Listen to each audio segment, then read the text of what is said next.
Hare Krishna, Hare Krishna, Hare Rama, Hare Rama,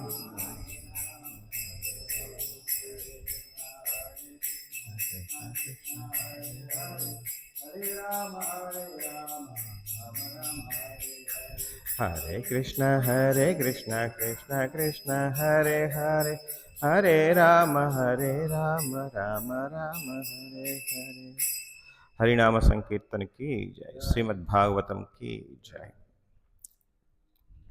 ओम नमो भगवते वासुदेवाय।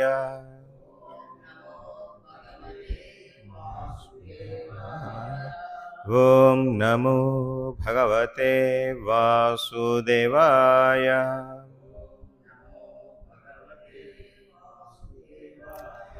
ओम नमो भगवते वासुदेवाय।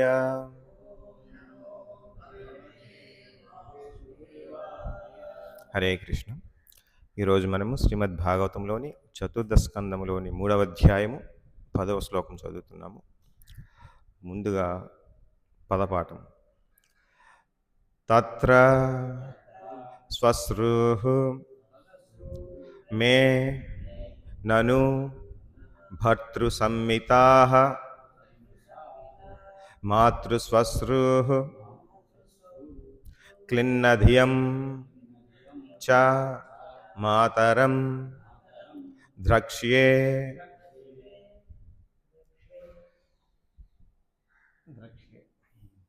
ద్రక్ష్యే చిరోత్కంఠమనా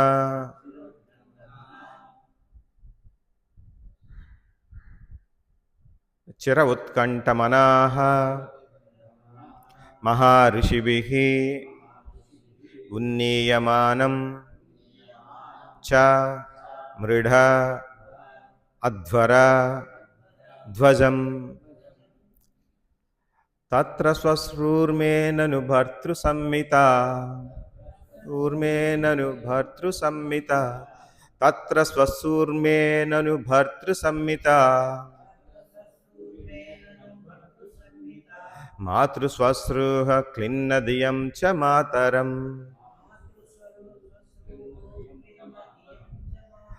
మాతృస్వశ్రూః క్లిన్నధియం చ మాతరం. ద్రక్ష్యే చిరోత్కంఠమనా మహర్షిభిః.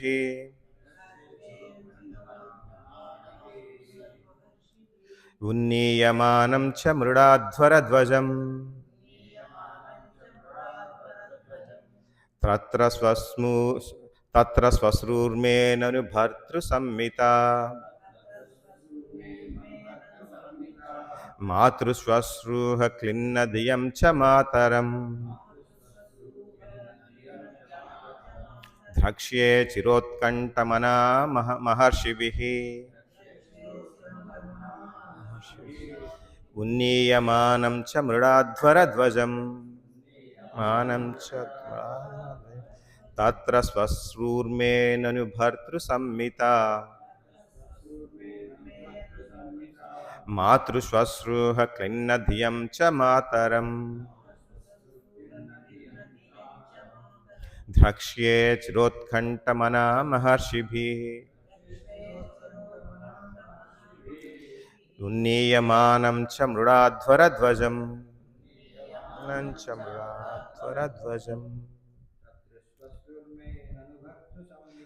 తత్ర స్వశ్రూర్మేనను భర్తృసంహితా,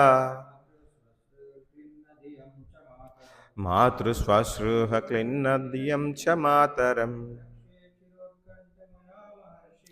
ద్రక్ష్యే చిరోత్కంఠమనా మహర్షిభిః. ఉన్నీయమానం చ మృడాధ్వరధ్వజం.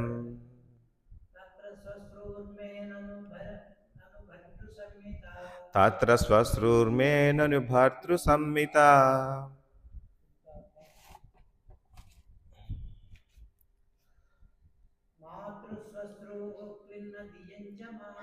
మాతృస్వశ్రూః క్లిన్నధియం చ మాతరం. ద్రక్ష్యే చిరోత్కంఠమనా మహర్షిభిః. ఉన్నీయమానం చ మృడాధ్వరధ్వజం తత్ర శ్వశ్రూర్మేనను భర్తృసంహితా మాతృశ్వశ్రూహ క్లిన్నదియం చ మాతరం ద్రక్ష్యే చిరోత్కంఠమనా మహర్షిభిః ఉన్నీయమానం చ మృడాధ్వరధ్వజం. ఆన్లైన్లో ఎవరైనా చెప్తారండి?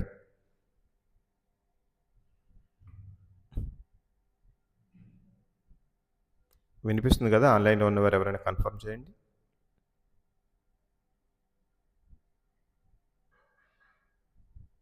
హరే కృష్ణ.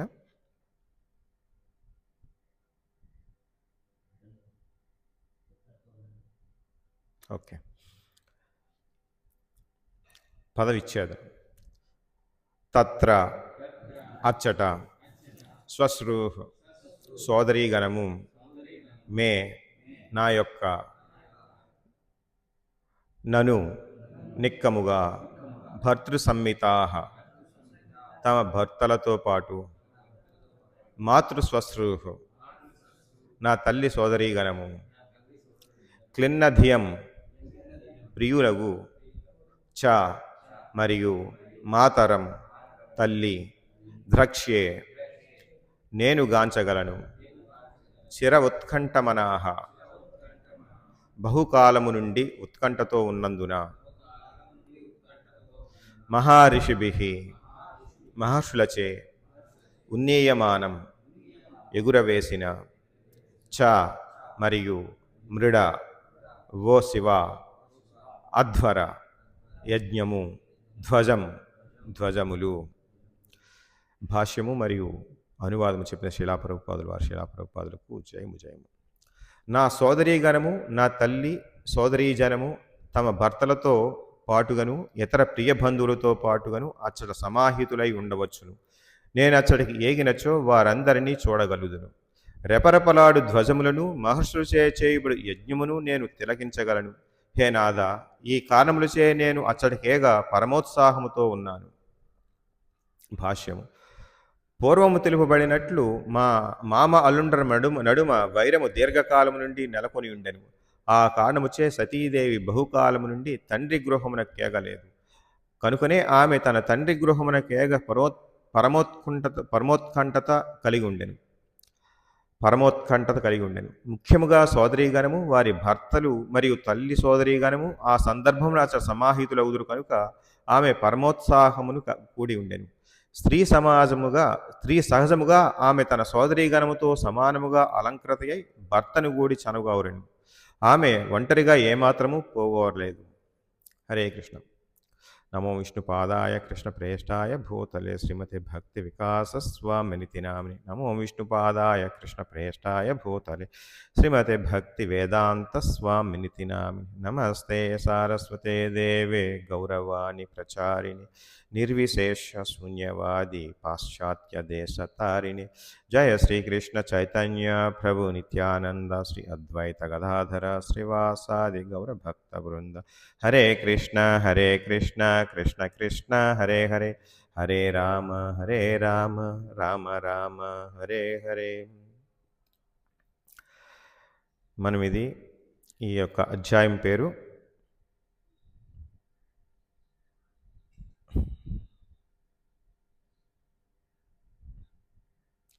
శివుడు సతీదేవి సంవాదం చదువుతున్నాము.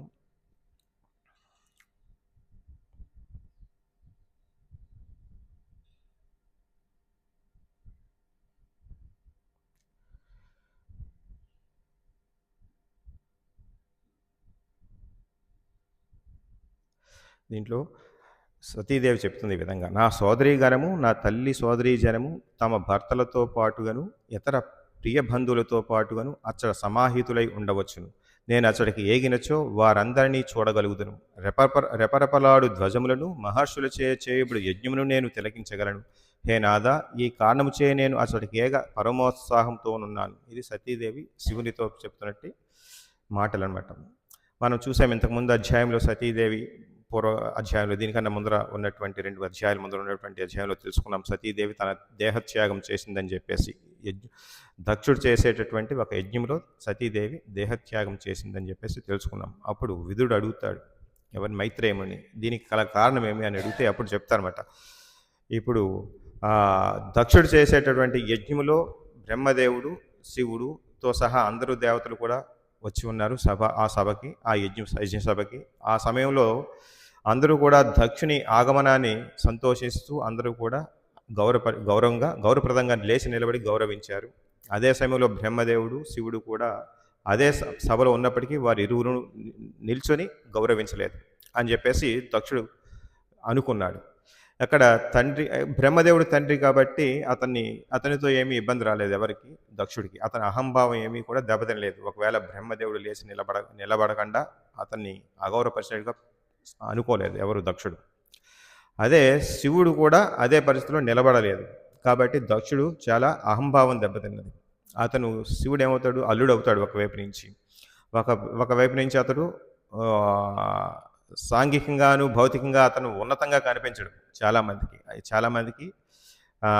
భౌతిక దృష్టితో ఆలోచించే వారికి శివుడి యొక్క ఆధ్యాత్మిక స్థితిని వారు గ్రహించలేక అతడు చాలా అల్పుడుగా భావిస్తారు. అదేవిధంగా దక్షుడు కూడా శివుణ్ణి అల్పుడుగా భావించి అటు ఆధ్యాత్మిక స్థితిని ఏమాత్రం పట్టించుకోకుండా అతను భౌతికంగా చాలా అల్పుడుగా భావించి అతను నాకు లేచి నిలబడాలి, నన్ను గౌరవించాలి, నన్ను గౌరవించలేదు కాబట్టి అతను అధముడు అని చెప్పేసి అదే సభలో చాలా ద్వేషంతో అతన్ని దూషిస్తారు.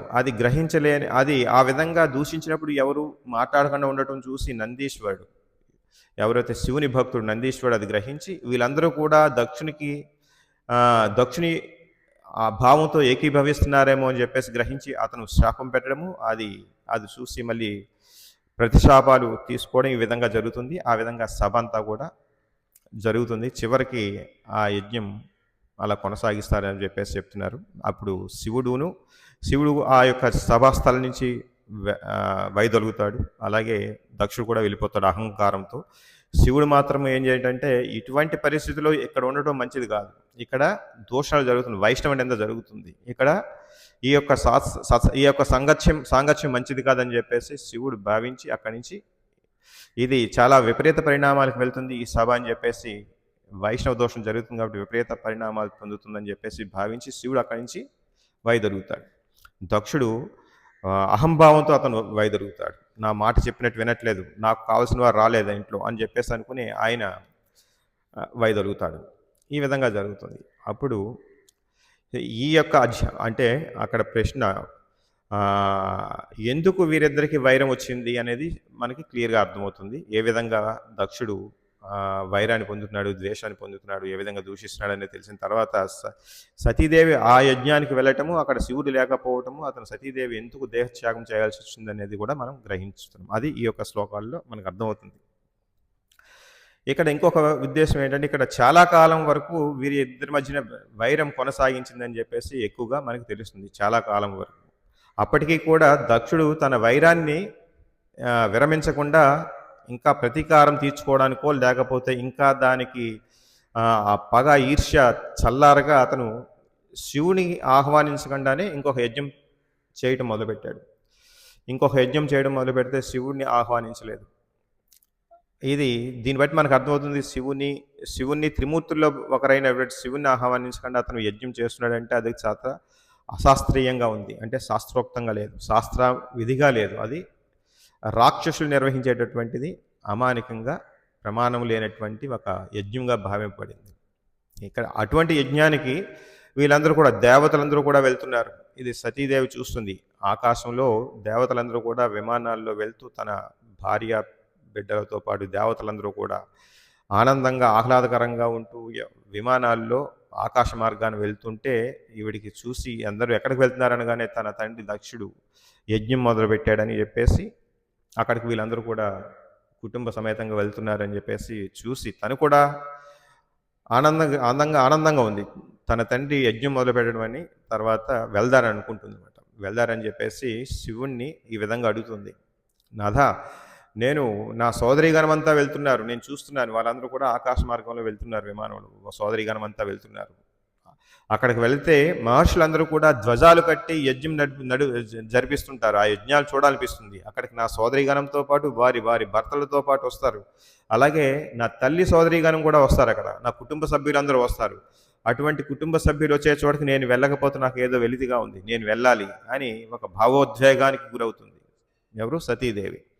అది చాలా సహజం. మనమందరం కూడా భావోద్వేగానికి గురవుతుంటాం. ఈమె భక్తులు కూడా భావోద్వేగానికి గురవుతుంటారు.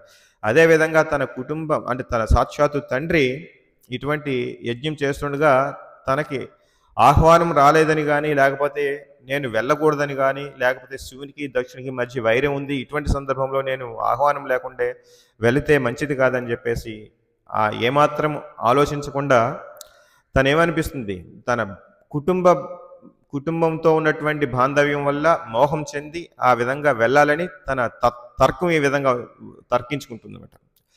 ఎప్పుడైతే ఈ యొక్క మన యొక్క బుద్ధి మనస్సు ఏ విధంగా ఈ మోహానికి కుటుంబ సంబంధాల మధ్య ఉన్నటువంటి మోహానికి లోబడిపోయి ఆలోచిస్తుందో మన తర్కం ఇప్పుడు కూడా అటువైపుకే లాగుతుంటుంది. ఏ విధంగా వాదించినా మనం ఏమనుకుంటాం, నేను చేసినది రైటు, నేను చేసింది కరెక్ట్గానే ఉంది, నా ఆలోచన కరెక్ట్గానే ఉంది. ఎంచేతంటే నేను దక్షుని ప్రియపుత్రికను, నేను వెళితే ఆహ్వానం లేకుండా వెళ్తే నన్ను ఆదరించడా, నాకు తల్లి దగ్గర నుంచి ఆదరాభిమానాలు దొరకవా, నా యొక్క తల్లి సోదరుల దగ్గర నుంచి సోదరుల దగ్గర నుంచి కూడా నాకు ఆదరాభిమానాలు దొరుకుతాను, కుటుంబంతో పాటు నేను అక్కడ ఆనందంగా ఉండగలుగుతాను, వారి యొక్క యజ్ఞం చూస్తూ వారితో పాటు కబుర్లు చెప్తూ ఆనందంగా ఉండగలుగుతాను, నాకు ప్రియపుత్రిని కాబట్టి నాకు ఆదరణ దొరకదా, నేను ఇన్విటేషన్ ఉంటేనే కానీ, నాకు ఆహ్వానం ఉంటేనే కానీ వెళ్ళకూడదా అనేదానికి ఆవిడ తర్కించుకుంటే ఏముంది, ఈ యొక్క మోహం వల్ల అది సబబే అని చెప్పేసి ఆవిడ అన్వయించుకుంటుంది. ఇక్కడ మనం కూడా ఎప్పుడు కూడా చాలా మటుకి మనం చేసేది తప్పులు చేస్తుంటాం, మనము ఈ యొక్క సాధనలో తప్పులు చేస్తున్నప్పుడు మనమే అది జస్టిఫై చేసేసుకుంటాం. నేను చేసేది నిజమే, కరెక్టే, ఇది పద్ధతి ప్రకారం చేస్తున్నాను. ఇప్పుడు ఏదైనా మేనేజ్మెంట్ కానీ ఏదైనా ఒక విధానం తీసుకొస్తుంది అనుకోండి, ఆ విధానాన్ని ఇతనికి నచ్చకపోతే అది నచ్చలేదని చెబుతూ నా విధానం కరెక్టే అని అనుకుంటుంటాడు. ఎందుచేతంటే అతని యొక్క మనసు బుద్ధి అంతా కూడా భావోద్వేగానికి గురై దానికి ఆ విధంగా నేను చేసేది కరెక్టే అనుకుంటాడు. నేను చేసే విధానంలో తప్పు లేదు, కాకపోతే మిగతా వాళ్ళందరూ కూడా తప్పులే అనుకుంటారు. ఆ విధంగా భావిస్తుంటాం మనం కూడా చాలాసార్లు. మనకి కొన్ని అలవాట్లు ఉంటాయి, చిన్నప్పటి నుంచి వచ్చినటువంటి అలవాట్లు కొన్ని మానలేకపోతుంటాం. దానికి ఆయన సమర్థించుకుంటుంటాడు అనమాట. నేను ఈ సమయంలో చేస్తే తప్పేం లేదు, నేను మిగతా అన్ని బాగానే చేస్తున్నాను కదా, నా సాధన బాగానే ఉంది కదా, నేను 16 మాలలు చేస్తున్నాను, లేకపోతే నేను ప్రసాదమే తింటున్నాను, అప్పుడప్పుడు నేను ప్రసాదం తినకపోయినా పర్వాలేదు, నైవేద్యం పెట్టకుండా తినేసినా పర్వాలేదు, లేకపోతే అప్పుడప్పుడు నేను నా యొక్క అలవాట్లని అప్పుడప్పుడు మానలేకపోయినా అప్పుడప్పుడు పాటిస్తున్నా తప్పు లేదు అని చెప్పేసి మనమే తర్కించుకుని మనమే దాన్ని సబబే అనుకుని మార్చేసుకుంటాం. అంటే ఇది దేనివల్ల జరుగుతుంది? మోహం వల్ల జరుగుతుంది. చూడండి, కుటుంబ సభ్యులతో మనకి కొన్ని పార్టీలకు వెళ్ళాల్సి వస్తుంది, మన భక్తులుగా ఉంటాము, మనకి 4 నియమాలు పాటిస్తూ ఉంటాము, కానీ ఏదో సమయంలో ఏదో కుటుంబ సభ్యులు పెళ్ళికో లేకో దేనికో పిలుస్తుంటారు, మనం దానికి వెళతాము. అయ్యో వెళ్ళాం కదా, అక్కడ వాళ్ళు పెట్టే భోజనాలు తినాలి కదా అని అనిపిస్తుంటుంది. ఎందుకని? ఇది మా తల్లిదండ్రులు పెట్టినటువంటి కార్యక్రమం, దీంట్లో నేను భోజనం చేయాలి, అయ్యో చేయకపోతే వాళ్ళు బాధపడతారు అని చెప్పేసి మనం ఆ రోజుకి మన నియమాన్ని వదిలేసి భోజనం చేసేస్తుంటాం. అంటే ఇది అందరూ ఇలా ఉంటారని నేను చెప్పట్లేదు, కొంతమంది ఇలా ఉంటారు, కొంతమంది ఆ విధంగా కాకుండా ఇది ఇక్కడ తినకూడదని చెప్పేసి కుటుంబ సభ్యులను ఒప్పించి ప్రసాదం వండుకుంటారు. ఈ విధంగా జరుగుతుంటుంది. అంటే ఒక్కోసారి నియమాలకి నీళ్ళు వదిలేసి తన యొక్క తర్కంతో దాన్ని సబబే అని చెప్పేసి మార్చేసుకుంటారు. ఇది ఏం సూచిస్తుందంటే మన మోహం అనమాట. మనం భావోద్వేగానికి గురవుతున్నాం. అక్కడ ఖచ్చితంగా శాస్త్రోక్తంగా ఏది చెప్పబడిందో దాన్నే నియమానుసారం పాటించాలని చెప్పేసి మనం గ్రహించుకుని మనం దాని వైపు మొగ్గు చూపాలి. ఎప్పుడైతే దానికి నియమనిష్టలకు వదిలేసి మనం కొద్దిగా సడలించి మన తర్కాన్ని, ఈ మోహంతో కూడిన తర్కాన్ని ఆ విధంగా అమలుపరచుటకు మనం సిద్ధపడుతుంటామో అది తప్పు అని చెప్పేసి మనకు తెలుస్తుంది. ఇక్కడ సహజంగానే మనం అందరం కూడా భావోద్వేగానికి గురవుతుంటాం. అదేవిధంగా సతీదేవి కూడా భావోద్వేగానికి గురైంది, కుటుంబ సభ్యులతో కలిసి ఉండాలని చెప్పేసి గ్రహించింది. కాకపోతే చివరికి మనకేం అర్థమవుతుంది, ఈ సతీదేవి ఎప్పుడైతే ఆ సభలో మనకి వచ్చే శ్లోకాల్లో గ్రహిస్తుంటాం, అంటే ఇటువంటి క్లాష్ మనకి ఎప్పుడు ఏర్పడుతూనే ఉంటుంది. అంటే సామాజికంగా ఉన్నప్పుడు ఆ పరిస్థితిని బట్టి మనం ప్రవర్తించాలా? లేకపోతే మన ఆధ్యాత్మిక సాధన ఏ విధంగా దాన్ని బట్టి ప్రవర్తించాలా అనేది ఎప్పుడు కూడా మనకి కాన్‌ఫ్లిక్ట్ వస్తూనే ఉంటది. అటువంటప్పుడు మనం ఖచ్చితంగా మన యొక్క భావోద్వేగాల్ని ఆధ్యాత్మిక నియమ నిబంధనలకు తగ్గట్టుగానే మార్చుకోవాలి అని చెప్పేసి మనం నేర్చుకోవాలి. ఈ యొక్క లీలను బట్టి, ఈ యొక్క కథ, ఈ యొక్క సంఘటన బట్టి. మనకి ఇక్కడ తెలుస్తుంది. ఇక్కడ ఏమనుకుంటుంది, నా సోదరీగణము, నా తల్లి సోదరీజనము తమ భర్తలతో వచ్చి ఇక్కడికి వస్తారు కాబట్టి ప్రియ బంధువులతో నేను కూడా అక్కడికి వెళ్ళాలనుకుంటున్నాను. కాబట్టి ఈ విధంగా పరమోత్సాహం చూపించుతుంది. ఎవరు? సతీదేవి. ఇదే విధంగా మనకి కూడా చాలా సంఘటనలు ఎదురవుతుంటాయి. ఆ అన్ని సంఘటనలు కూడా మనం శాస్త్రపరంగా ఆలోచించాలి. మనకి నియమ నిబంధనలు ఏ విధంగా ఉన్నాయి, దానికి పెద్దపీట వేసి ఈ యొక్క సాంఘికమైన మోహానికి, లేకపోతే కుటుంబ సభ్యులతో కలిసినటువంటి ఈ యొక్క మోహాన్ని మనం జయించాలని చెప్పేసి మనం తెలుసుకోవాల్సి వస్తుంది. జనరల్గా మనం చూద్దాము ఇటువంటి ఇది ఏ విధంగా జయించవచ్చు అనేది మనం చూద్దాం.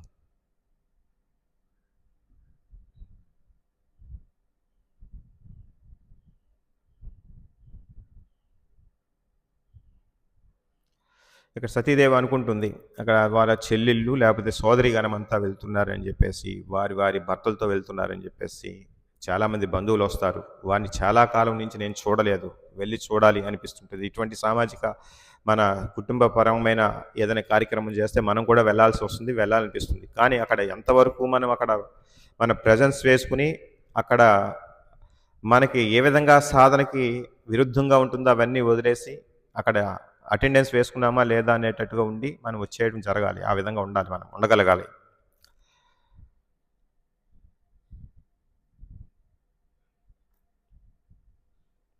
అనిపిస్తుంది ఇక్కడ తర్కం ఎలా ఉందంటే, కూతురు ఎప్పుడైనా సరే తండ్రి ఇంటికి ఆహ్వానం లేకపోయినా వెళ్ళొచ్చు అని చెప్పేసి. కాకపోతే ఇక్కడ మనం తెలుసుకోవాల్సింది ఏంటంటే, భర్త అనుమతిని తీసుకుని మాత్రమే వెళ్ళాలి ఎప్పుడైనా సరే. మనం తల్లిదండ్రులు పిలవకపోయినా మనం వెళ్తే తప్పేం లేదు. కానీ ఇక్కడ భర్త అనుమతిని కాకుండా వెళితే తప్పు. అక్కడ అది ఆ విధంగా కూడా మనం తెలుసుకోవాలి. కాబట్టి ఫార్మల్ మనకి ఎప్పుడు కూడా ఆహ్వానం అనేది లేకపోయినా ఇంటి భర్త ఆధ్వర్యంతో అనుమతితో వెళ్ళొచ్చు అని చెప్పేసి అర్థమవుతుంది.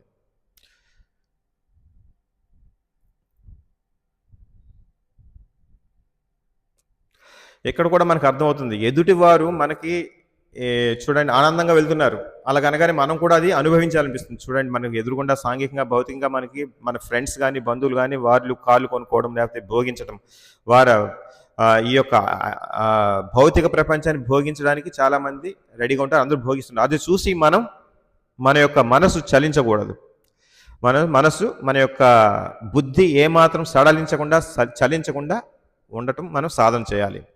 ఇది ఏ విధంగా సాధ్యమవుతుంది? మనం సాధుసంగ లేకపోతే సాధుసంగ గురువు యొక్క ఆధ్వర్యంలో మనం ఉపదేశం పొందుతాం. ఈ విధంగామైన సజెషన్స్తో మనం మన యొక్క బుద్ధిని యొక్క సాధనని మార్చుకోవచ్చు.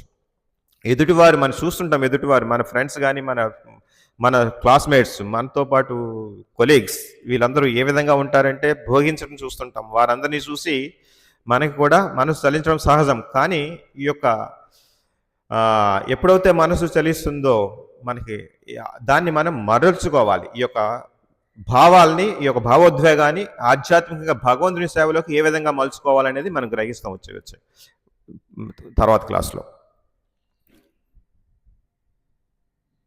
ఎప్పుడు కూడా మనకి ఈ యొక్క ఆధ్యాత్మిక సాధన, ఈ భౌతిక వ్యవహారాలు ఎప్పుడు కూడా క్లాష్ వస్తూనే ఉంటాయి. ఎప్పుడు కూడా ఒకటి విరుద్ధంగానే కనిపిస్తుంటుంది.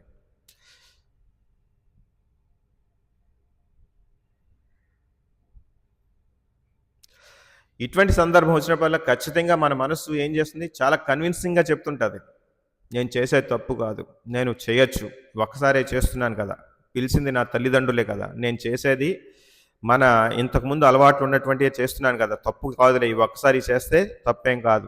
ఇంచేతంటే ఇది తప్పనిసరి అయిపోతుంది. చాలామందికి అనుకుంటారు, ఏం చేస్తామండి, ఆఫీస్లో కొలీగ్స్ అందరూ కూడా పార్టీ పెట్టుకుంటున్నారు, నన్ను కూడా రమ్మన్నారు, రాకపోతే నా బాస్ బాధపడతాడు, బాస్ బాధపడ్డా నాకు ప్రమోషన్ రాదు. ఈ విధమైన తర్కం వస్తుంది లాజికల్గా ఆలోచిస్తే అది రైటే అనిపిస్తుంది. ఎవరికి అటువంటి రైట్ అనిపించింది? భావోద్వేగంతో మా భౌతికంగా వైపుకు మొగ్గు చూపేవారికి అది రైట్ అనిపిస్తుంటుంది. కాదు, ఎవరైతే నా యొక్క సత్స్వరూపం, నేను భగవంతుడి యొక్క సేవకుడిని, నా యొక్క జీవిత ధ్యేయం ఏంటి? భగవంతుడి సేవ మాత్రమే, దానికి మించింది ఏదీ లేదు, అదే టాప్ ప్రయారిటీ అని ఎవరైతే అనుకుంటారో దానికి అప్పుడు అక్కడ మేనేజరే కాదు, బాసే కాదు, ఎవడు పిలిచినా అతనితో సంబంధం నాకు ఏ విధంగా ఉన్నా సరే నాకు సంబంధం లేదు, నేను పార్టీకి వెళ్ళను. చెప్తాను, స్ట్రైట్ ఫార్వర్డ్ చెప్తాను అంతే.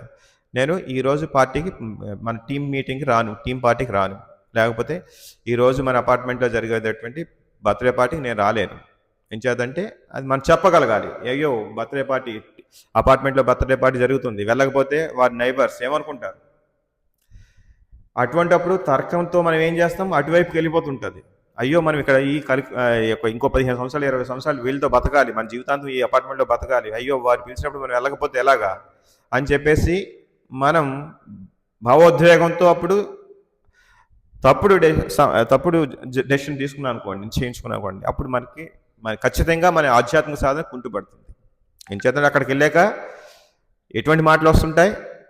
ఈ భౌతిక ప్రపంచాన్ని ఏ విధంగా ఆనందించాలి, అనుభవించాలి, ఎంత గొప్పగా అనుభవించాలి అనేదే మాటలు వస్తుంటాయి.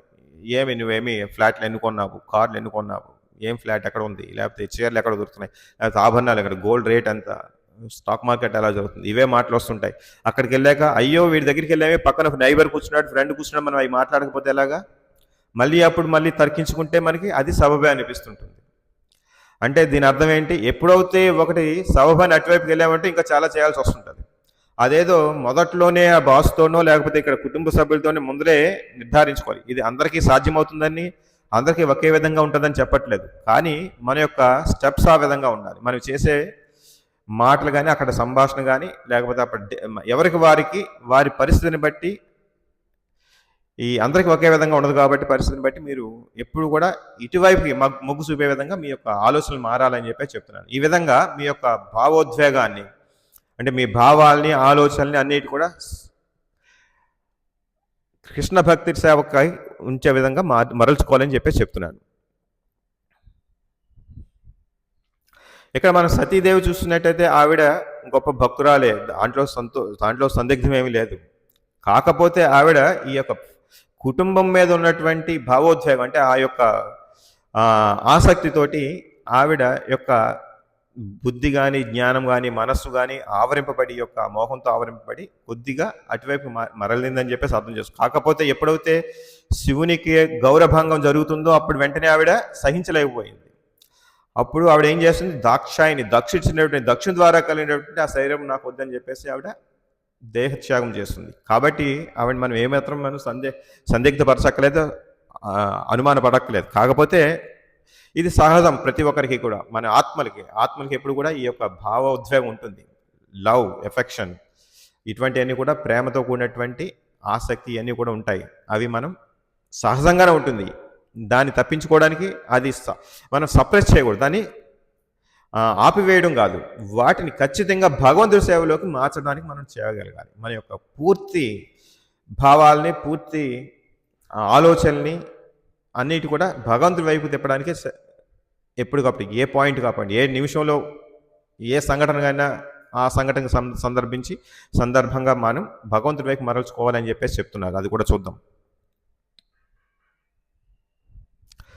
ఇక్కడ సతీదేవి భక్తురాలై ఉండి ఏ విధంగా ఈ యొక్క కుటుంబం మీద ఉన్నటువంటి ఆసక్తికి ఏ విధంగా లోబడింది అని చెప్పేసి అర్థం. కానీ శివుడు మాత్రం ఎప్పుడు కూడా తనకి ఆధ్యాత్మిక చింతనలో ఉన్నాడు. అతను ఎప్పుడు కూడా మంగళకరుడు, అతనిలో ఎప్పుడు కూడా తప్పులు కనిపించట్లేదు మనకి.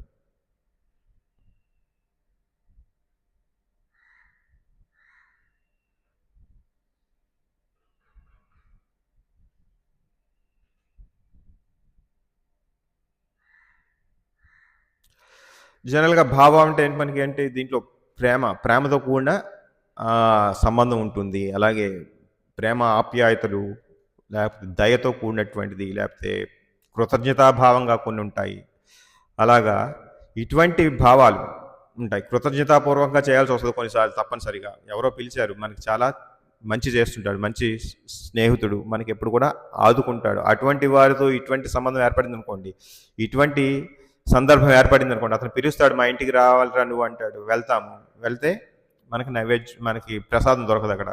వారు సాంఘికంగా భౌతికంగా ఉన్నటువంటి వారు, కానీ అతనితో మనకి మంచి సంబంధం ఉంది, మంచి స్నేహితుడు, వెళ్ళాల్సి వస్తుంది.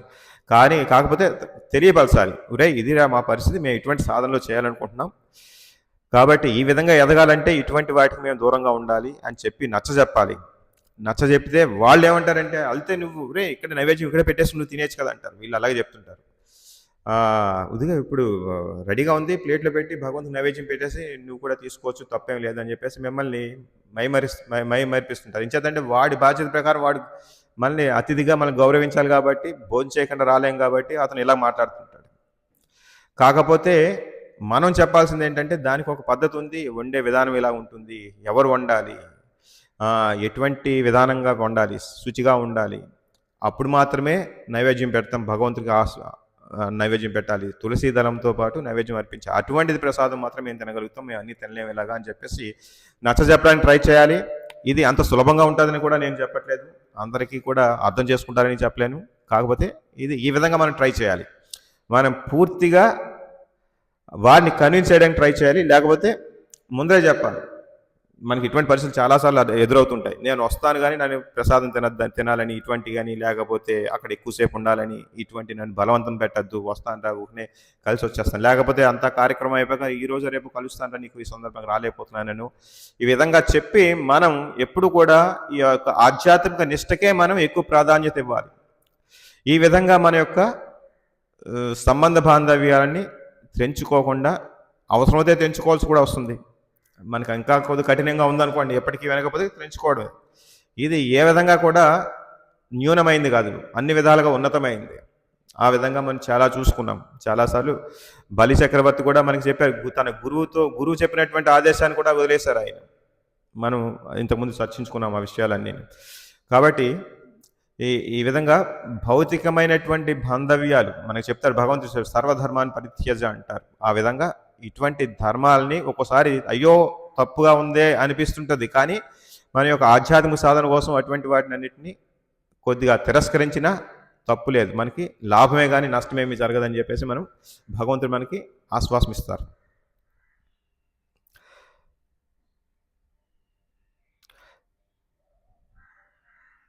మనకి ఇటువంటి చాలా సందర్భాలు ఏర్పడుతుంటాయి, కీర్తి ప్రతిష్టలకు సంబంధించిన విధంగా, లేకపోతే మనకి శారీరకంగా సంబంధం ఉన్న కుటుంబ సభ్యుల మీద, లేకపోతే టెంపరీ ప్లెజర్స్, అంటే మనకి ఒక్కోసారి మనకి నియమ నిబంధనకి సాధనకి వ్యతిరేకంగా ఉన్నటువంటి కొన్ని విషయాలు మనకి ఇష్టంగా ఉంటాయి కొన్ని. ఓకే, క్రికెట్ చూడాలనుకుంటాడు, ఎవడో ఫ్రెండ్ పిలుస్తాడు, ఈరోజు క్రికెట్ మ్యాచ్ జరుగుతుందిరా రారా అంటాడు, అప్పుడు మనకి క్రికెట్ కూడా ఇష్టం అనుకోండి, అప్పుడు మనకి తర్కం కూడా పర్వాలేదులే, అప్పుడప్పుడు ఇలా వెళ్ళొచ్చులే, తప్పేం కాదు, ఫ్రెండ్కి పిలిచాడుగా, లేకపోతే మనకి సంబంధం పాడైపోతుంది, వాడికి మనకి మధ్య ఉన్నటువంటి బాంధవ్యం అంతా పాడైపోతుంది, అయ్యో మనం దాన్ని వదులుకోగలమా అని మన మనస్సు బుద్ధి ఏం చేస్తుంటే దానికి తోడ్పడుతుంది, దాన్నే జస్టిఫై చేసేస్తుంది. వెళ్దాం, ఒకసారి వెళ్తే క్రికెట్ మ్యాచ్ వాడి ఇంట్లో చూస్తే తప్పే ఉంది, మన ఇంట్లో ఎలాగో టీవీ ఉండదు, మనం క్రికెట్ చూడం ఇంట్లో, కాబట్టి వాడి దగ్గరికి వెళ్దాం, వాడు ఆహ్వానించినప్పుడు వెళ్ళకపోతే బాగోదు, మన బాగా కావాల్సినటువంటి స్నేహితుడు అని చెప్పేసి మనం, మీ బుద్ధి మనస్సు కూడా దానికి అనుకూలంగా మారిపోతుంది. ఇదంతా కూడా మనకి ఎందువల్ల జరుగుతుంది, దీన్ని ఎటువంటి విధంగా మారచ్చు, మనకి గైడెన్స్ లేకపోవడం వల్ల, మనకి సరి అయిన నిర్దేశం లేకపోవడం వల్ల అలా జరుగుతుందని చెప్పేసి మనం గ్రహించుకోవాలి. ఇటువంటి సంఘటనలు మనకి ఎప్పుడైతే వచ్చిందో అప్పుడు ఇవన్నీ కూడా మనం చర్చించుకోవాలి. ఇటువంటి సతీదేవి యొక్క సంఘటన ఎలా జరిగింది, శివుడికి దక్షునికి మధ్య కార్యక్రమం ఎలా జరిగింది, ఇటువంటివి కూడా మనకు గుర్తుంచుకోవాలి. ఇది ఎప్పుడు కూడా మన సెన్సెస్ అన్నీ కూడా మన మనస్సు యొక్క ఆధ్వర్యంలో ఉంటాయి. ఈ మనస్సు దేని ప్రకారం పనిచేస్తుంది, బుద్ధి చెప్పినట్టుగా ఉంటుంది. ఈ బుద్ధి పవిత్రీకరించబడాలి. మనకి ఎప్పుడైతే ఈ బుద్ధి ఇప్పుడు ఎన్నో జన్మల నుంచి, లేకపోతే ఈ బుద్ధి అంతా కూడా మళ్ళీ పడిపోయింది. ఏ విధంగా, నువ్వు భోగించాలి, నీ యొక్క ఇచ్చినటువంటి ఈ జన్మ నువ్వు భోగించడానికే ఉన్నది అని ఎప్పుడైతే మిథ్యాహంకారంతో ఈ శరీరం నాది, నేను భోగించాలి అని ఎప్పుడుందో ఇదంతా బుద్ధి మళ్ళీ పడిపోయి, దానికి తగ్గట్టుగా మీ మనస్సు కూడా దాని ఆధ్వర్యంలో ఆ విధంగా చేయటం వల్ల ఈ యొక్క భౌతికమైన భోగాన్ని అనుభవించాలని ఇంకా అలా కోరిక ఉండిపోతుంది. అది ఈ యొక్క ఇంద్రియాలు కూడా అటువైపు మొగ్గు చూపుతుంటాయి. దీన్ని పవిత్రీకరించాలంటే ఏం చేయాలి మనం అనేది మనం గ్రహిద్దాం.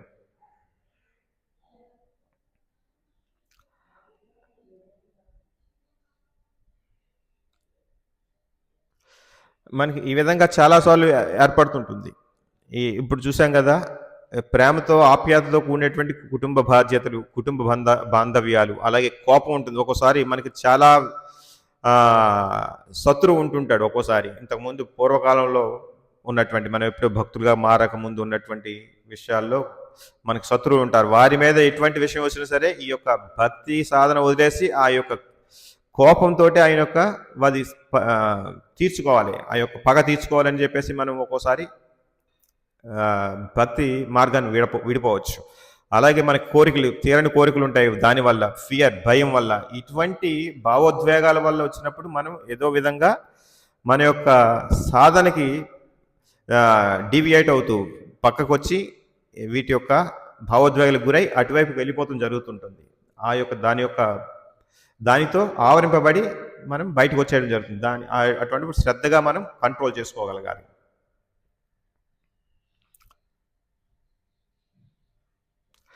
ఎప్పుడైతే ఈ భౌతిక ప్రపంచాలను మనం అనుభవించాలని కోరికలు ఇంకా ఉన్నాయో అది ఖచ్చితంగా ఈ భావోద్వేగాలు మనకి మళ్ళీ పడిపోయి ఉంటాయి. అలా కాకుండా ఆధ్యాత్మిక సాధనలో ఉంటే మన యొక్క భావాలు, ఆలోచనలు, ఇవన్నీ కూడా పవిత్రీకరించబడి భగవంతుని సేవలోకి, భగవంతుని యొక్క పాదార విందాల మీద కేంద్రీకరించే విధంగా మన భావాలు మారుతుంటాయి. ఏ విధంగా? ఈ యొక్క ఆధ్యాత్మిక సాధన వల్ల. ఈ ఆధ్యాత్మిక సాధన అంటే ఎలా ఉంటుందో కూడా చూద్దాం.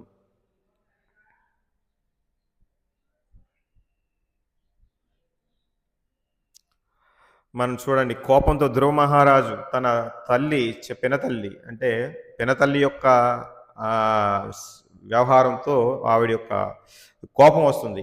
ఎటువంటి పరిస్థితుల్లోనూ కూడా నా తాతలకు ఉన్నటువంటి రాజ్యం కన్నా ఎక్కువ రాజ్యం కావాలి అని పగతో, అంటే ఒక తనకు తనకు తనకు జరిగినటువంటి అవమానానికి పగ తీర్చుకోవాలి అన్న ఉద్దేశంతో అతను అడవులకు వెళ్ళి భగవంతుని యొక్క ధ్యానం చేస్తాడు. కాకపోతే ఎప్పుడైతే భగవంతుని చూస్తాడో అది సంపూర్ణమైన భక్తిగా మారిపోతుంది. అంటే మీ యొక్క అన్ని భావాల్ని భగవంతుడి వైపు మరల్చడానికి ట్రై చేయాలి. ఏ విధంగా ధ్రువ మహారాజు సంఘటనలో మనకి జరిగిందో ఆ విధంగా.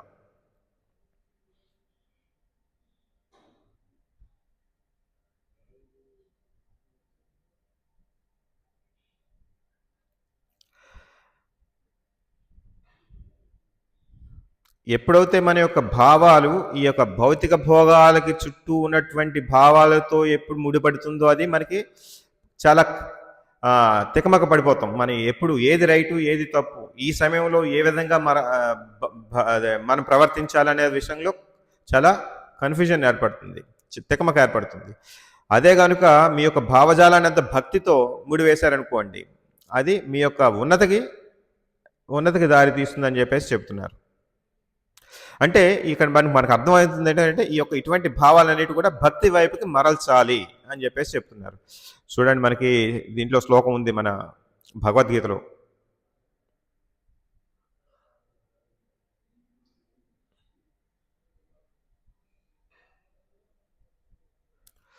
మన్మనాభవ మద్భక్తో మధ్యాజీ మాం నమస్కురు మామే వైశ్యసి యుక్త్వైవం ఆత్మానం మత్పరాయణ.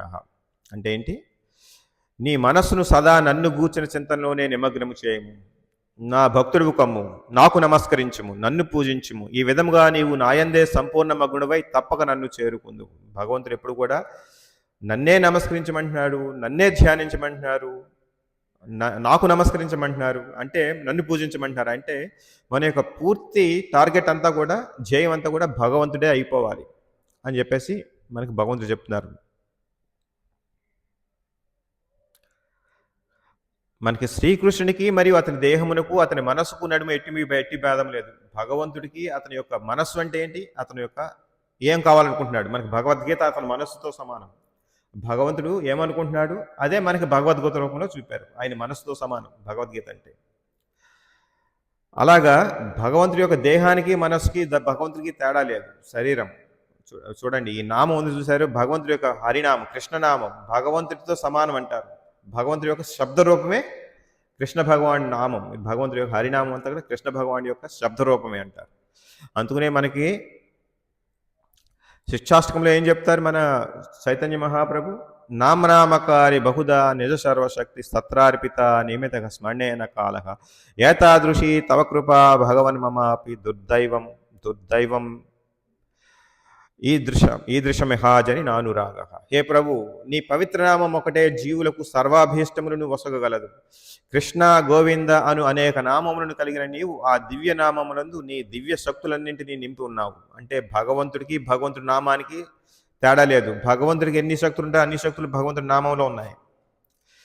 ఆ నామములు కీర్తించుటకు ఎటువంటి కఠిన నిబంధనలు లేవు. దానికి ఏమైనా నిబంధనలు ఉన్నాయా? ప్రతి ఒక్కడు, చిన్న పెద్ద ముసలి ముతక అందరూ కూడా, ఆడవాళ్ళు మగవాళ్ళు మొత్తం అందరూ కూడా, నువ్వు నేను జాతి మతం భేదం లేకుండా అందరూ కూడా ఆ నామాన్ని స్మరించవచ్చు. ఆ నామానికి ఏ విధంగా నువ్వు స్మరించినా దానికి వచ్చే ఫలితం నీకు వస్తూనే ఉంటుంది. నీ పవిత్ర నామం కీర్తించడం ద్వారా నిన్ను సులభంగా చేయటకు మమ్ము కరుణతో సముద్రము కావించం. అయినప్పటికీ ఇంత సులభంగా ఉన్నా, ఇంత శక్తివంతమైన నామం ఇచ్చినా సరే మేము చేయలేకపోతున్నాం, శక్తిహీనులు అవుతున్నాం. ఎందుకంటే మన మనస్సు ఇంకా కలుషితమైపోయింది. ఈ భావోద్వేగాలు, భౌతికానికి సంబంధించినటువంటి భావాలతోటి మన మనస్సు ఇంకా కలుషితమైపోయింది. కాబట్టి నేను నీ నామాన్ని సైతం నేను పూర్తిగా పవిత్రమైన హృదయంతో నామోచ్చారణ చేయలేకపోతున్నాను. కాబట్టి అప్పుడు కూడా మనం ఏం చేయాలి? భగవంతునే ఆశ్రయించాలి. కీర్తించు ద్వారా నిన్ను సులభంగా చేయటకు మమ్ము కరుణతో సమర్థులను కావించినను దురదృష్టవశాత్తు ఆ నామముల పట్ల నాకు ఎట్టి ఆకర్షణ కలుగుటలేదు. అందుకనే మనం ఉదయం కూర్చుని పట్టుమని నాలుగు మాలలు జపమాలలు చేయలేకపోతున్నాం. ఇంతలో లేచి నుంచి అటు ఇటు కదలాలి, ఇటు తిరగాలి, అటు తిరగాలి, ఆ కోరిక ఈ కోరికలు వస్తాయి. మనసు అప్పటికీ కూడా చంచలంగా ఉంటుంది. కూర్చున్నా, మీరు శారీరకంగా అక్కడ కూర్చున్నా మనసు కూడా చంచలం అయిపోతుంది. ఎందుకని?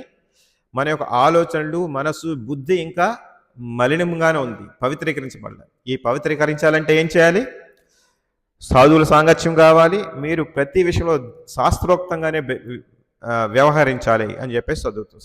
సాధు సాంగత్యం, గురువుని యొక్క ఆదేశం, గురువుకి పూర్తిగా మీరు ఆశ్రయం తీసుకుని ఆయన యొక్క సందేశాన్ని మీరు పూర్తిగా పాటించాలని పట్టుదల ఉండాలి. ఇదంతా కూడా అంటే మనకి ఏ విధంగా శ్రద్ధతో మొదలవుతుంది. శ్రద్ధతో మొదలయ్యి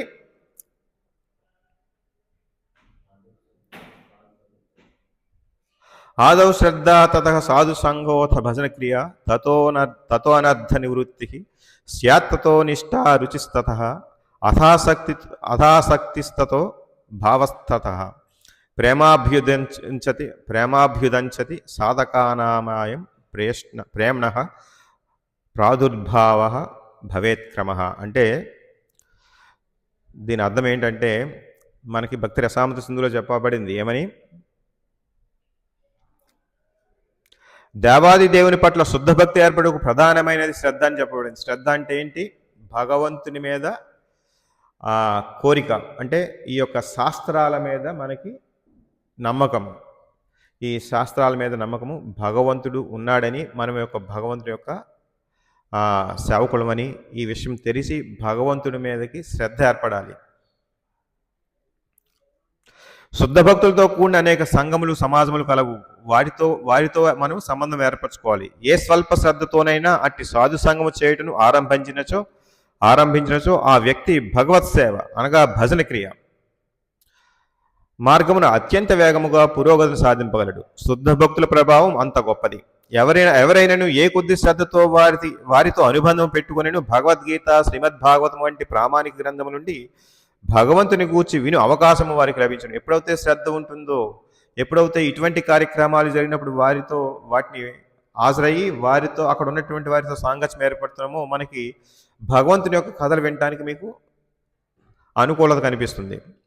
అట్లు ప్రతి వ్యక్తి హృదయంలో నెలకొన్నట్టి దేవాది దేవుని అనుగ్రహము చేత క్రమముగా ప్రామాణిక గ్రంథములలోని వర్ణనల పట్ల వారి విశ్వాసం దృఢమవుతుంది. ఇక్కడ మనకి ఈ యొక్క శ్రద్ధ, భజన క్రియ వీటి వల్ల మనకి విశ్వాసం దృఢమవుతుంది. ఏ విధంగా? ఆ గ్రంథంలో ఉన్నటువంటి వర్ణనల వల్ల, లీలల వల్ల మనం విని వాటి మీద ఆసక్తి పెరుగుతుంది.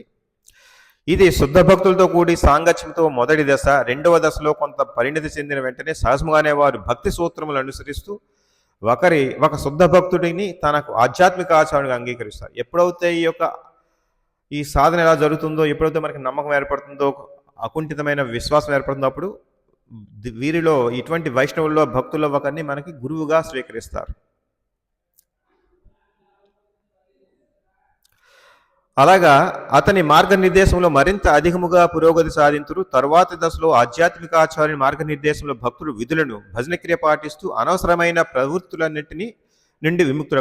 అక్కడేమవుతుంది, ఎప్పుడైతే మన భగవంతుడి యొక్క భజన క్రియ చేస్తూ ఒక గురువుని ఆశ్రయించామో వెంటనే భజన క్రియ చేస్తుంటాము, అప్పుడు అనర్థ నివృత్తి జరుగుతుంది. ఎప్పుడైతే అనవసరమైన కార్యక్రమాలు చేయటము, అనవసరమైన ఆలోచనల నుంచి బయటపడడం ఇదంతా జరుగుతుంది.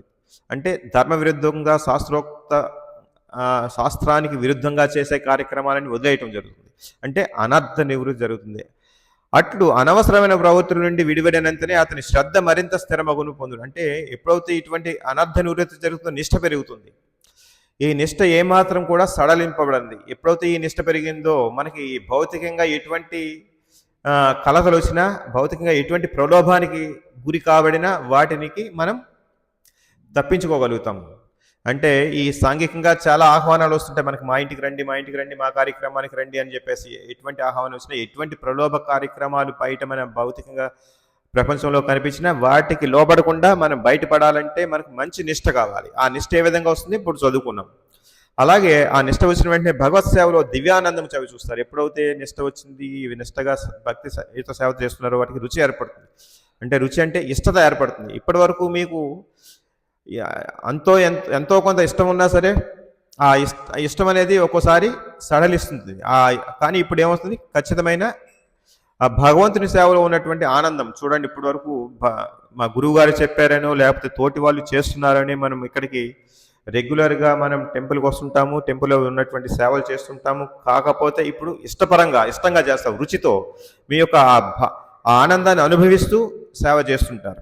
అటువంటప్పుడే ఇది కొనసాగుతుంది, దీర్ఘకాలం కొనసాగుతుంది. కొంతమంది చూస్తుంటాం, ఒక నెల వస్తుంటారు, ఒక 2 నెలలు రాకపోతారు, మళ్ళీ ఎప్పుడో వస్తుంటారు, ఎప్పుడో రాకపోతుంటారు. వాళ్ళకంతా ఏదో మన స్నేహితుడు చెప్పాడనో లేకపోతే గురువు గారు చెప్పాడనో లేకపోతే స్వామి చెప్పారేమో లేకపోతే ప్రభు చెప్పారనో చేస్తుంటారు. కానీ వారికి అంత నిష్ఠ ఉండదు. ఎప్పుడైతే ఇది క్రమం తప్పకుండా శ్రద్ధతో దృఢ నిశ్చయంతో ఎప్పుడైతే ప్రతిరోజు రావాలని, ప్రతిరోజు సేవ చేయాలని ఎప్పుడైతే అతనికి ఏర్పడుతుందో, రుచి ఏర్పడుతుందో, అది దాని యొక్క అర్థం అన్నమాట. రుచి ఏర్పడినట్టు దానికి ఎంత చేసినా ఎప్పుడు చేయాలని భగవంతుడి సేవ ఉంటుంది.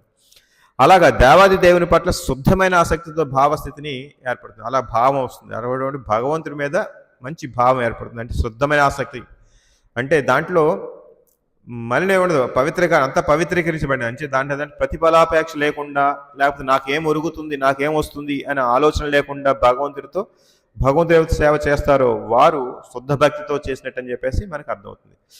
చివరకు భగవంతుని పట్ల శుద్ధమైన ప్రేమను పెంపొందించుకుని ఈ విధంగా చేస్తే భగవంతుడి పట్ల శుద్ధమైన ప్రేమ పెంపొందించుకోవచ్చు అని చెప్పేసి చెప్తున్నారు.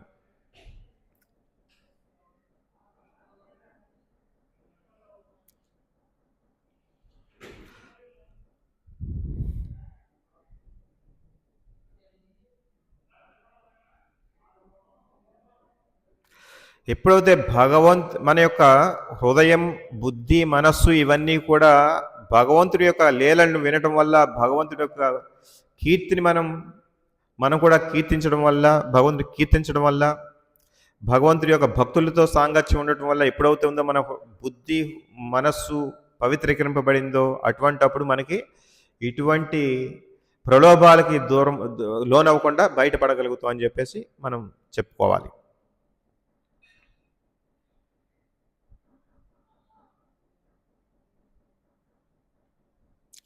అలాగే ఇంకోటి శ్రీమద్ భాగవతంలో ఇంకొక శ్లోకం ఉంది. శృణ్వతాం స్వకథాః కృష్ణః పుణ్యశ్రవణ కీర్తనః హృద్యంతస్థో హవ్యద్రాని విధునోతి సుహృత్సత్సాం.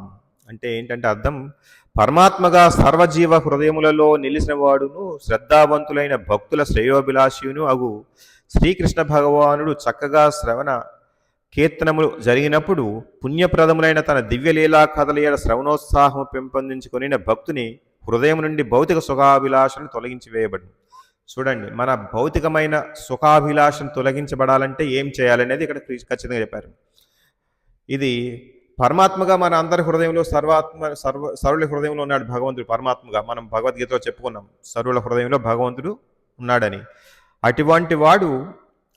అటువంటి వాడిని శ్రద్ధావంతులైన భక్తులు శ్రేయోభిలాషిని భగవంతుడి యొక్క సుహృత్ అంటాం. శ్రేయోభిలాషి అయిన భగవంతుని ఎవరైతే చక్కగా శ్రవణ కీర్తన, భగవంతుడే శ్రవణ అంటే రూపనామ లావణ్యాల గురించి ఎవరైతే కీర్తిస్తుంటారో, ఎవరైతే కథలు జరుగుతుంటారో, అది వింటుంటారో, అటువంటి కథల పట్ల ఎవరికైతే ఉత్సాహం ఏర్పడుతుందో, అమిత ఉత్సాహం, ఆతృత ఉంటుంది, వినాలని కోరిక కలుగుతుందో, అటువంటి వారికి హృదయం నుండి ఈ భౌతిక సుఖాభిలాష అనేది తొలగిపోతుందని చెప్పేసి చెప్తున్నారు. ఎవరైతే శ్రీకృష్ణ భగవానుడి యొక్క కథా విషయం శ్రీకృష్ణునికి అభిన్నం కాదు, అంటే ఈ కథా విషయం ఎప్పుడు కూడా శ్రీకృష్ణ భగవానికి అభిన్నం కాదు, భగవానుడితో సమానం, భగవానుడి యొక్క లీలలు కనుకునే అపరాధరహితమైన కృష్ణలీలా కీర్తనమును శ్రవణము గాంచినచో అచ్చోట శ్రీకృష్ణుడు స్వయముగా దివ్యముకు శబ్ద రూపమును నిలిచి ఉండగలరు. ఎక్కడైతే భగవంతుడి కీర్తన జరుగుతుందో, మంచి పవిత్ర హృదయం, అక్కడ భగవంతుడు శబ్ద రూపంలో అక్కడ ప్రత్యక్షమవుతాడు అని చెప్పేసి చెప్తున్నారు. అదే మనం హృదయంలో ఉన్నట్టయితే మన హృదయంలో భగవంతుడు మనలో ఉండి మనలో ఉన్నటువంటి హృదయంలో మలినాలన్నిటి కూడా క్లీన్ చేస్తాడని చెప్పేసి చెప్పబడింది. అటు శబ్దరూపం శ్రీకృష్ణుతో సమాన శక్తి సామర్థ్యములు కలిగినట్టుది. శ్రీకృష్ణుని పవిత్ర నామము ఆ దేవదేవుని సర్వశక్తి సామర్థ్యములను కలిగి ఉన్నదనియు, మరియు ఆ భగవానుడు తన అనంత నామములతో సమానమైన శక్తిని నింపి ఉన్నాడని శ్రీ చైతన్య మహాప్రభు తమ శిక్షాష్టకంలో ప్రకటించి ఉండేది. అది చూసాం మనం. ఎవరైనాను సరే పవిత్ర నామమును శ్రద్ధ నమ్రతతో కూడి అనువైన సమయమునందు కీర్తించవచ్చును. అట్టి కార్యములకు నిర్దిష్ట సమయం ఏది లేదు, ఎప్పుడైనా చేయొచ్చు, కీర్తించవచ్చు. హరినామం చేయడానికి ఆ సమయమని ఈ సమయమని చెప్పేసి మనకి నిబంధనలు ఏమీ లేవు, చేయొచ్చు. మీరు ఆ నిబంధనలు తెలుసుకుని ఆ విధంగా చేస్తే ఇంకా మంచిది. పరమదయాళుడైన భగవంతుడు శ్రీకృష్ణ భగవానుడు మన ఎదుట దివ్య శబ్ద రూపంలో స్వయంగా ప్రత్యక్షమవుటకు సిద్ధపడి ఉన్నాడు. ఈ విధంగా భగవానుడు చెప్తున్నాడు, శబ్ద రూపంలో నీ ఎదురుగుండా ప్రత్యక్షమవుతున్నాడు మనకి. కానీ దురదృష్టవశాత్తు మనకు అతని నామము కర్మలను కీర్తించడందు, శ్రవణము చేయటందు ఏమాత్రము రుచి కలగట్లేదు. ఈ విధంగా మనము మన పరిస్థితిని గ్రహించుకుని భగవంతుడి యొక్క ఆధ్వర్యంలోకి మనం వెళ్ళాలని చెప్పేసి మన యొక్క భావాలన్నిటినీ, మనసుని, ఆలోచనని, బుద్ధిని భగవంతుడికి మరల్చుకోవాలని చెప్పేసి చెప్తున్నారు.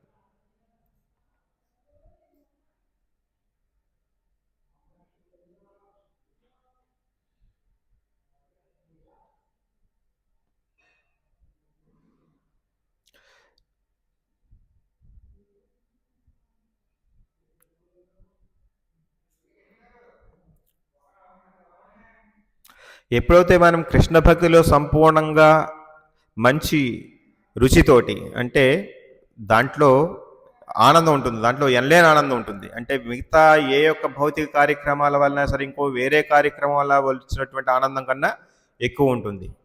ఆ విధంగా ఎప్పుడైతే మనం ఉంటామో అప్పుడు మనకి ప్రశాంతత ఏర్పడుతుంది, మనసు కల్లోలం పడదు, మనసు కలత చెందదు. ఆ విధంగా అప్పుడు సడలని భక్తితో భగవంతుడి సేవలో ఉంటామని చెప్పేసి చెప్తున్నారు.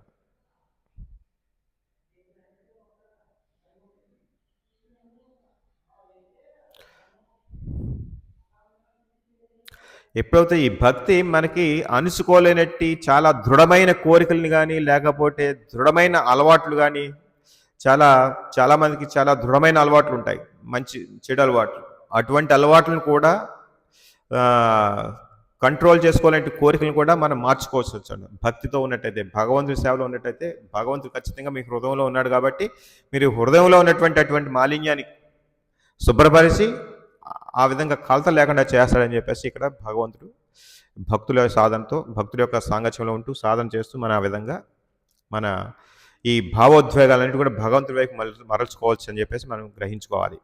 ఈ విధంగా మనకు అందరికీ కూడా చాలా సంఘటనలు ఏర్పడుతుంటే, సందర్భాలు ఎదురొస్తుంటాయి. ఇవి ఏ విధంగా ప్రవర్తించాలనేది మనం ఈ విధంగా నేర్చుకుని ప్రవర్తించాలని చెప్తున్నాను. హరే కృష్ణ. ఎవరికైనా ఏమైనా ప్రశ్నలు ఉన్నట్టయితే అడగచ్చు, ఏమైనా కామెంట్స్ ఉన్నా చెప్పచ్చు. ప్రభు మీరు ఏమైనా రిటర్న్గా చెప్తారా ప్రభు?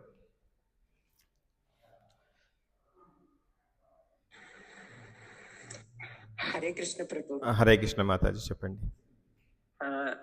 అంటే నేను చాంటింగ్ చేస్తున్నాను ప్రభు, కానీ ఏంటంటే ఒక్కొక్కసారి మంచిగా భగవంతుడి గురించి ఆలోచిస్తూ చేయగలుగుతున్నాను, ఒక్కొక్కసారి ఏదో ఇంట్లో ప్రాబ్లమ్స్ గుర్తుకొచ్చి మనస్సు బాధ అనిపిస్తూ, అంటే ఏంటంటే చేయటం అయితే చేస్తున్నాను, 16 రౌండ్లు చేస్తున్నాను రోజుకి. కానీ ఏంటంటే నాకు ఆ శ్రద్ధ భక్తి కొంచెం రావటం లేదు స్వామి, అదే బాధేస్తుంది. అది ఎట్లాగా అనేసి మీకు అడుగుతున్నాను. మీరు ఎక్కడుంటారండి? మీది భీమవరమేనా? లేకపోతే రిమోట్‌గా ఎక్కడ జాయిన్ అయ్యారు? వారం హౌసింగ్ బోర్డ్ కాలనీలో ఉంటాం. వస్తుంటారండి? రెగ్యులర్‌గా టెంపుల్‌కి వస్తుంటారండి? ఈ మధ్య నేను మొదలు పెట్టాను ప్రభు.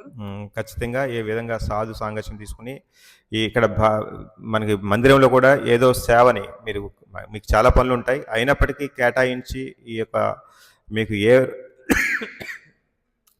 అంటే వీక్ డేస్ పనికి కుదురుతుందో లేకపోతే హాలిడేస్లో కుదురుతుందో సందర్భం ప్రతి సందర్భాన్ని మీకు ఖాళీ సమయం దొరికినప్పుడల్లా భగవంతుడి యొక్క సేవలో ఉండే విధంగా మీ యొక్క రొటీన్ మరల్చుకోండి. ఆ విధంగా ఇక్కడికి వచ్చి భక్తుల సాంగత్యంలో ఉంటే ఎదుటివారిని చూసి నేర్చుకునే కొన్ని ఉంటాయి, ఆ విధంగా చేసి నేర్చుకోవచ్చు. ఆ విధంగా మన మనస్సు కూడా పవిత్రీకరింపబడుతుంది. చూడండి, మనకి చాలా ఒంటరిగా ఉన్నప్పుడు ఒకే విధంగా ఉంటుంది మనసు, చాలా తప్పులు చేయడానికి లేకపోతే అది ప్రేరేపిస్తుంటుంది. కానీ ఆలోచనలు వచ్చేస్తుంటాయండి మనకు. అదే అవునండి, అది అంత తేలికైన విషయం ఏమి కాదు. కాబట్టి ఇప్పుడు అటువంటివి కూడా మీకు ఆల్రెడీ మీరు ఆ పరిస్థితి కోడలు వచ్చారంటే మీ యొక్క బాధ్యతలు కూడా తీరినట్టుగానే అనిపిస్తుంది. కాబట్టి ఎక్కువ బాధ్యతలు తీరిపోయినాయి అని చెప్పేసి మీరు గ్రహించుకోవాలి. ఇంకా వారితో అటాచ్మెంట్ పెట్టుకోకూడదు. పెట్టుకుంటే అది శాస్త్ర విరుద్ధమే అవుతుంది.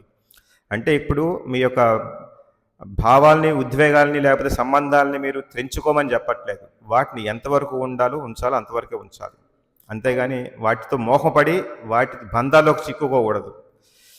అంటే నేను చెప్పినట్టు వినట్లేదే కోడలు, లేకపోతే నా చెప్పినట్టే వినట్లేదే కొడుకు అనేది మనం తగ్గించుకోవాలి. వాళ్ళు వినరు. అంటే వారి యొక్క జీవితం వారిది. కాబట్టి వినాలనుకోవడం తప్పు, కాకపోతే చెప్పడం బాధ్యత మీకు ఉంటుంది. దాంట్లో బంధించిపోకూడదు. అయ్యో నాకు వినలేదే అని చెప్పేసి దాంట్లో ఆలోచించి మరి వేరే విధంగా వెళ్ళిపోకూడదు. వినకపోవచ్చు, వాడికి నచ్చిందే చేస్తున్నాడు కదా అని చెప్పేసి అనుకోవాలి. కొద్దిగా మన సాధన ద్వారా జరుగుతుంది. కాబట్టి మీకు అటువైపు నుంచి అటాచ్మెంట్ తగ్గించుకుని ఇటువైపు పెంచుకోవడం మంచిది. ఎంచేతంటే ఆల్రెడీ మీరు ఆ బాధ్యతలన్నీ తీసుకునేగా కనిపిస్తుంది. అరే, ఎక్కువగా మందిరానికి వచ్చి మందిరంలో భగవంతుడి యొక్క సేవలో నిమగ్నం అవటానికి ఎక్కువగా మీ సమయాన్ని కేటాయించండి. ఖచ్చితంగా మీకు ఉన్నతి లభిస్తుంది ఆ విధంగా. హరే కృష్ణ. ధన్యవాదాలండి.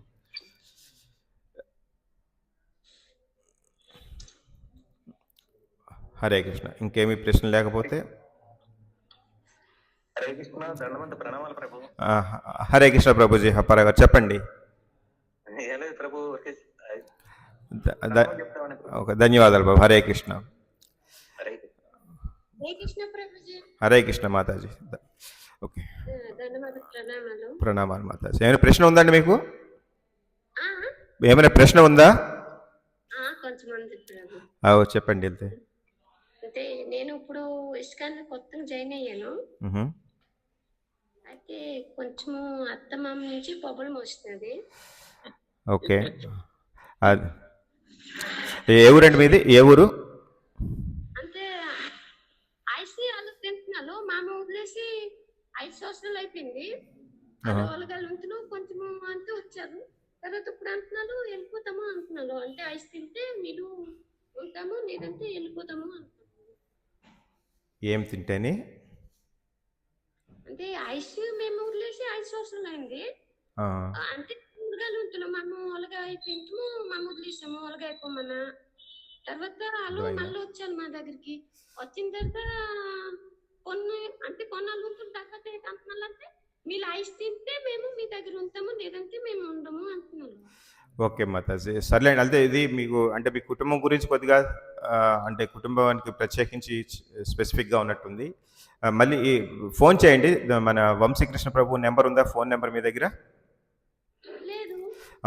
మీకు ఆ ఫోన్ నెంబర్ తీసుకోండి. నెంబర్ తీసుకున్నట్టయితే ఆయనతో మాట్లాడచ్చు డైరెక్ట్గాను. మీ యొక్క పరిస్థితి చెప్పి దానికి పరిష్కారం అడగచ్చు. హరే కృష్ణ. హరే కృష్ణ. ధన్యవాదాలు. వాంఛాకల్పతరుభ్యశ్చ కృపా సింధుభ్యో చ పతితానాం పావనేభ్యో వైష్ణవేభ్యో నమో నమః. హరే కృష్ణ. హరే కృష్ణ ప్రభుజీ. హరే కృష్ణ. హరే కృష్ణ. హరే కృష్ణ.